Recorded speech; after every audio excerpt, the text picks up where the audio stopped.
হাঁসের মাংস নাকি ব্যাড স্মেলের জন্য অনেকেই খেতে পারে না। রেসিপিটি আজকে তাদের জন্যই, আশা করি তারা তৃপ্তি সহকারে খেতে পারবে ইনশাল্লাহ। তো কথা না বাড়িয়ে রেসিপিটি শুরু করা যাক। প্রথমেই কিন্তু আমি তেলের মধ্যে একটু জিরা ফোড়ন দিয়ে নিয়েছি, তার মধ্যে দিয়ে দিব একটু বেশি করে রসুন কুচি আর পেঁয়াজ কুচি। এগুলো আমি ব্রাউন কালার করে ভেজে নিব। তো হাঁসের মাংস চেষ্টা করবেন রসুনটা একটু বেশি দেওয়ার জন্য, আস্ত রসুনও দিতে পারেন। পেঁয়াজটা যখন অর্ধেক ভাজা হয়ে যাবে, এখন আমি এলাচ, দারচিনি আর তেজপাতাটা দিয়ে তারপরে আবার সব একসাথে ভেজে নেব ব্রাউন হওয়ার আগ পর্যন্ত।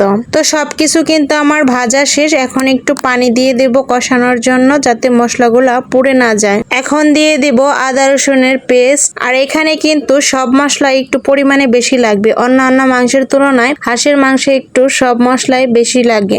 দিয়ে দিলাম হলুদের গুঁড়া আর মরিচের গুঁড়া। এইখানে কিন্তু আমি পরিমাণটা বলতেছি না, কারণ যার যার মাংসের পরিমাণ অনুযায়ী মশলাটা দিতে হবে আইডিয়া করে। তো এই পর্যায়ে আমি দিয়ে দিলাম একটু ধনিয়ার গুঁড়া আর জিরার গুঁড়া আর স্বাদ মতো লবণ। এগুলো একসাথে দিয়ে এখন ভালো মতো কষিয়ে নিব, যে পর্যন্ত একদম পানি শুকিয়ে তেল উপরে উঠে না আসে সেই পর্যন্ত ভালো মতো সময় নিয়ে কষিয়ে নিব। তো এখন থেকেই কিন্তু আমি চুলার জালটা একদম মিডিয়াম হিটে রাখছি, যাতে কষানোটা ভালো হয়।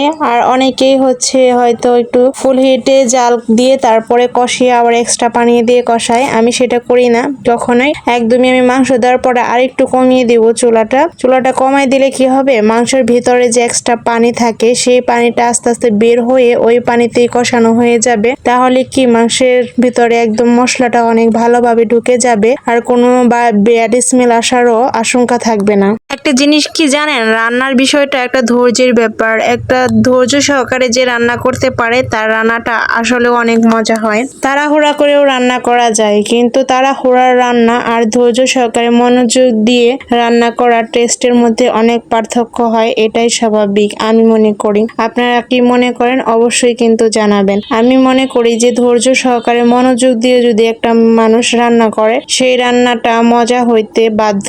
তো আপনাদের সাথে কথা বলতে বলতে কিন্তু আমার মাংসটা কষানো শেষ। মাংসটা কিন্তু অনেক সময় ধরে কষিয়ে নিছি, তারপর একটু ঝোলের জন্য পানি দিয়ে দিলাম। মাংসটা কিন্তু অনেকটাই কষাতে হতেই সিদ্ধ হয়ে গেছে, ঝোলের জন্য বেশি পানির প্রয়োজন হয় নাই। আর হাঁসের মাংস যেহেতু, হাঁসের মাংস সিদ্ধ হইতে একটু সময় লাগে। তো হাঁসের মাংসে কিন্তু আমি বেশি ঝোল রাখবো না, একটু মাখো মাখো হবে এরকম রাখবো আর কি। হাঁসের মাংস ঝোল দিলে পার্সোনালি আমার কাছে ভালো লাগে না, একটু মাখো মাখো হইলে সেটা খেতে ভালো লাগে।